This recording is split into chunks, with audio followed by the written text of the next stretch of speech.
Polo Democrático Alternativo. Muy buenas tardes. Yo quiero agradecer, por supuesto, en primer lugar, a la Administración y al Consejo de Contracolta esta gentil invitación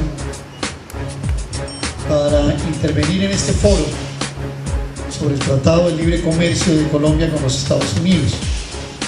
Saludar, por supuesto, a mis compañeros de panel, al doctor Gómez, a la doctora de la Cámara de Comercio, al doctor Henry, gerente de la cooperativa, y a todos quienes están viniendo hoy a participar en este evento.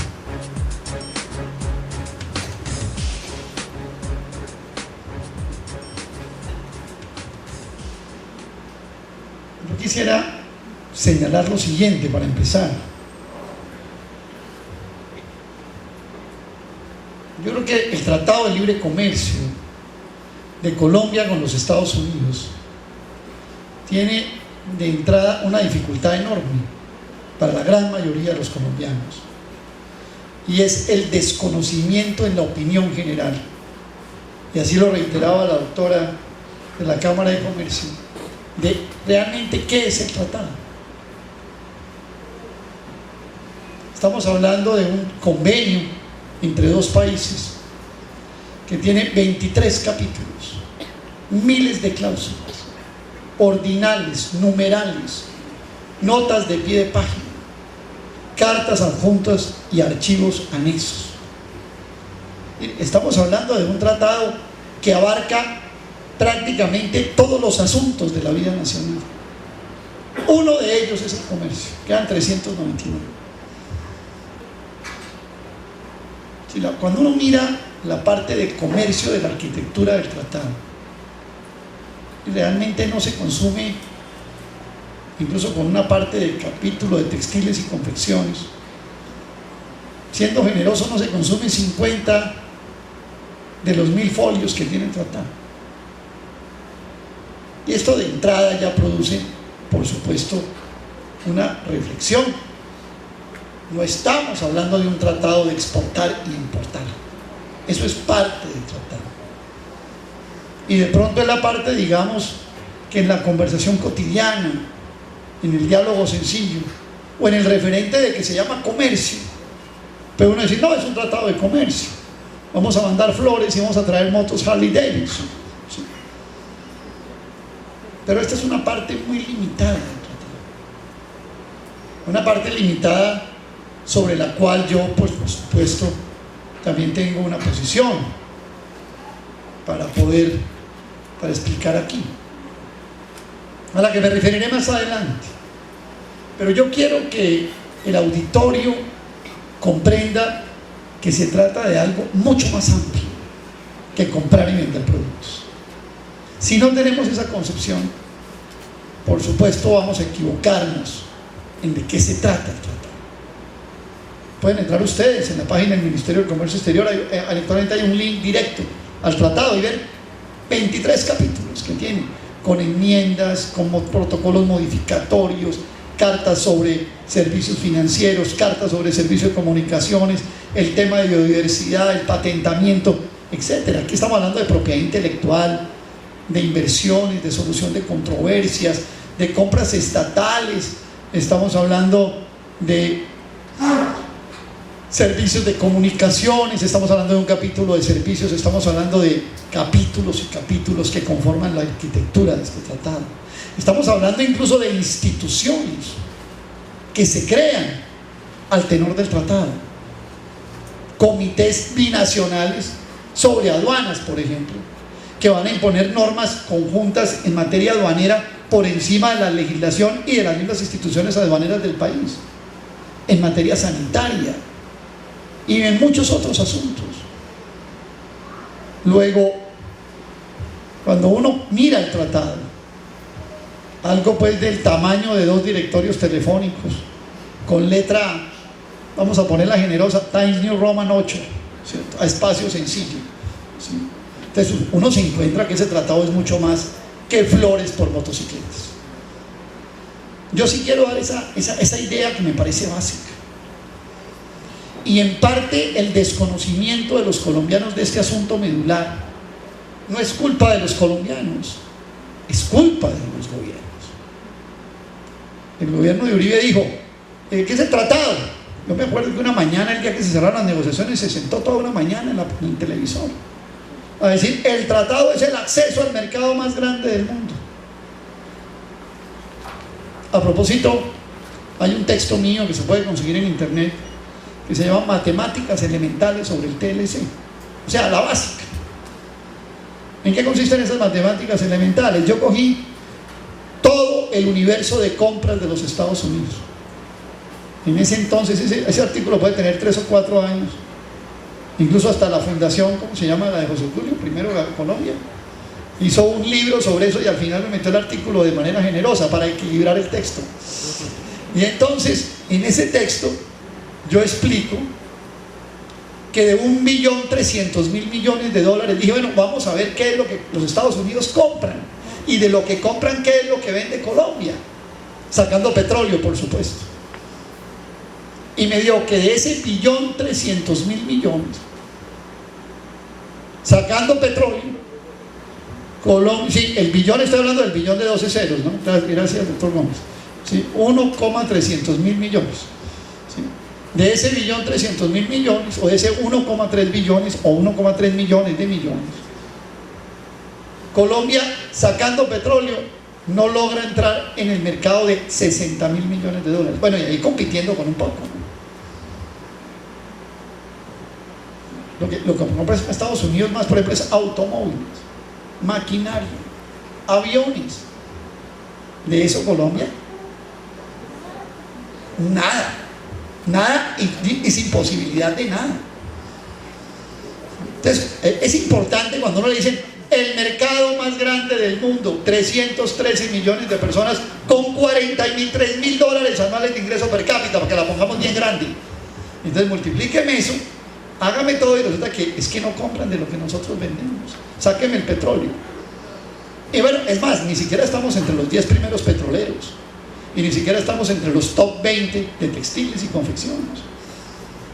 Y para subir un escalón en top 20 de textiles y confecciones, pues nos toca derrotar a China, Sri Lanka, Turquía, México, Guatemala, etcétera, etcétera. Es decir, ser competitivo, que significa abrirle 2 rotos más al cinturón de los trabajadores para ser competitivos.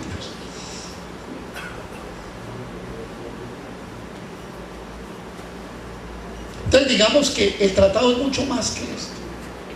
Dijo Santos, Arias dijo, el ministro, uno que llamaban Uribito, dijo, vamos a mandar Uchuva y traer trigo, y eso le parece una genialidad. Mandar decorado, la Uchuva se usa generalmente es para decorar postres, ¿no? ¿Cierto? Entonces, que con pastillaje íbamos a traer el trigo que nos alimenta.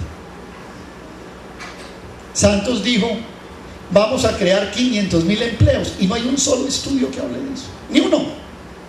Todos los estudios, todos, los del gobierno, los de Planeación Nacional, los del Banco de República, los de todo el mundo, los de Fedesarrollo, o sea, lo que ustedes quieran, en todos los estudios hay una conclusión: vamos a comprar más de lo que vamos a vender. Eso está definido ya, eso está sentenciado. Sí, sobre eso pues no hay ni riesgo.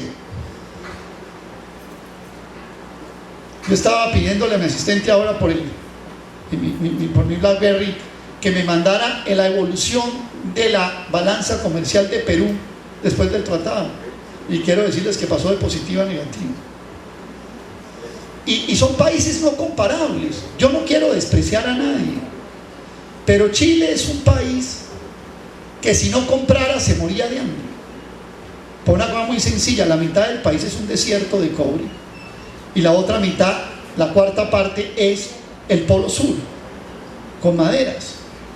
Luego, si Chile tiene que comprar por necesidad, gracias a la divina providencia le llegó el desierto de Acatama con todo el cobre, y si no se estaba muriendo de hambre.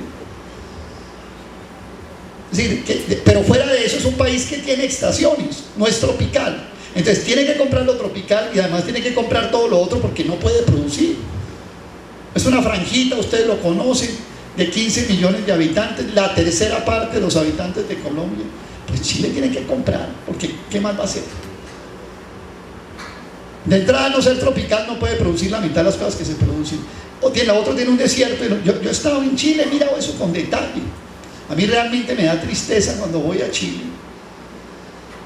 Y yo no compro nada, como la mayoría de mi edad ya. Dicen que uno está viejo cuando todo le parece caro y no compra nada, ¿cierto? Entonces yo ya estoy en esa edad. Bueno, y dicen otra cosa, y que le gustan todas las mujeres, pero bueno, esa no es del caso hoy. Pero lo que les quiero decir es esto. Yo me voy a Santiago de Chile y me recorro la Alameda y me meto a un almacén y pregunto por agujas de coser y son chinas. Todo es chino. Usted entra a Jones y es chino todo, y entra a Falabella y todo es chino. Ese es el país que queremos.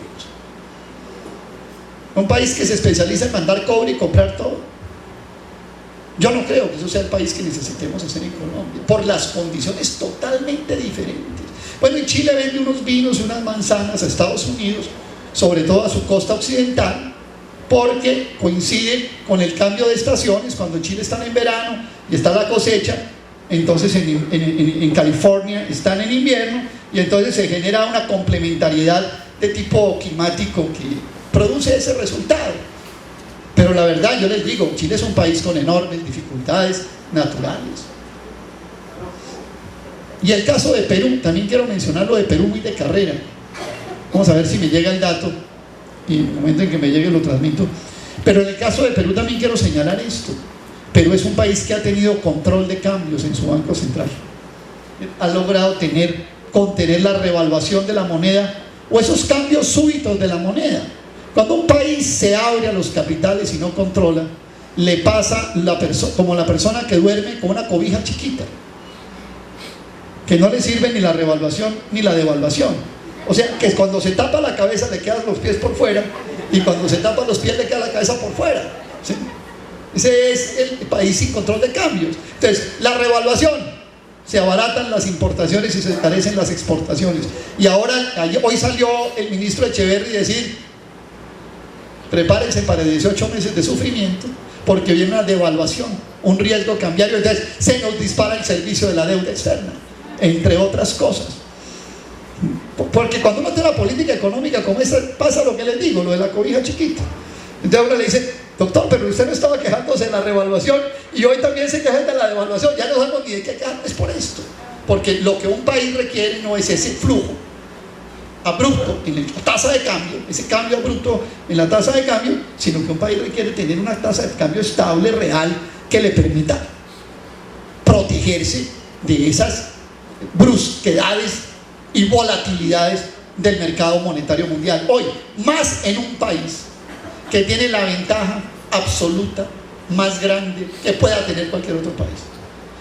Hay dos países con los que los tratados de libre comercio son imposibles. Uno es China, por razones obvias, y el otro es los Estados Unidos de Norteamérica. Porque Estados Unidos de Norteamérica tiene la ventaja absoluta que nadie más tiene. ¿Cuál es? Tiene el control de la moneda mundial. Estados Unidos lleva, después del año 2008, inundando al mundo con dólares. 3 millones de dólares ha emitido sin respaldo para someter a los demás países. Ayer salió el doctor Villegas y dijo, el de la ANDI, dijo: tenemos la moneda más revaluada del mundo, y mañana podemos tener, dentro de 6 meses, la más devaluada del mundo, ¿cierto? Pero tenemos un país que arregla su competitividad a punta de imprimir dólares.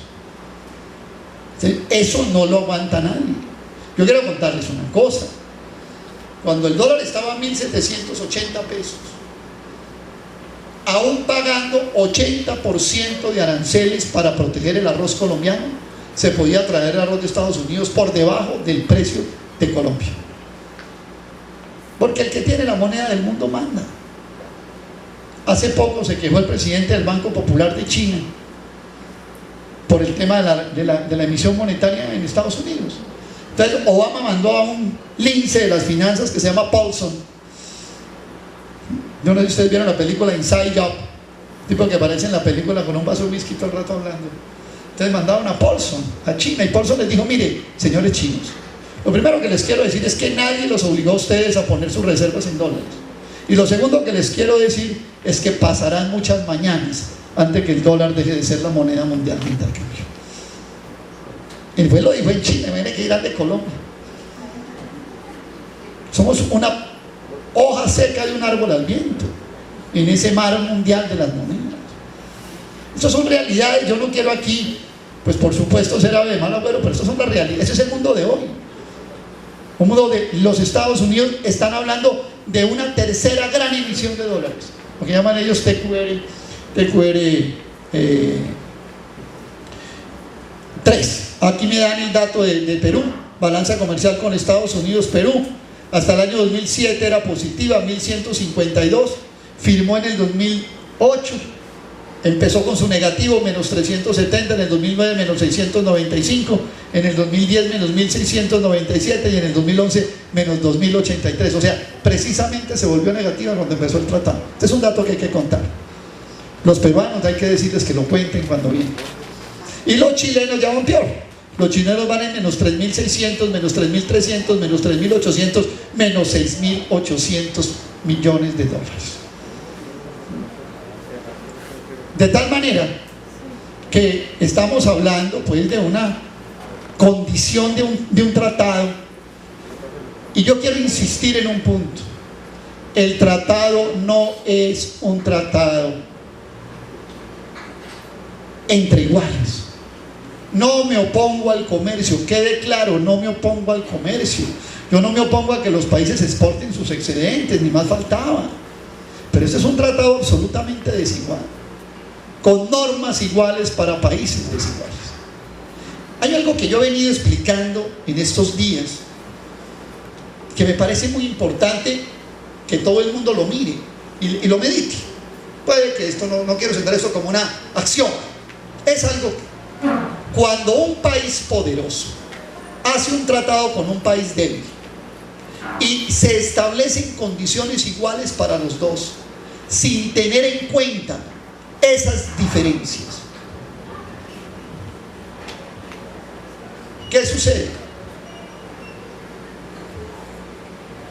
La economía del débil se va adecuando a las necesidades del más fuerte. Se va moldeando la economía al interés del más fuerte. Por ejemplo, la inversión extranjera. La inversión extranjera va determinando hacia dónde se va moviendo el país.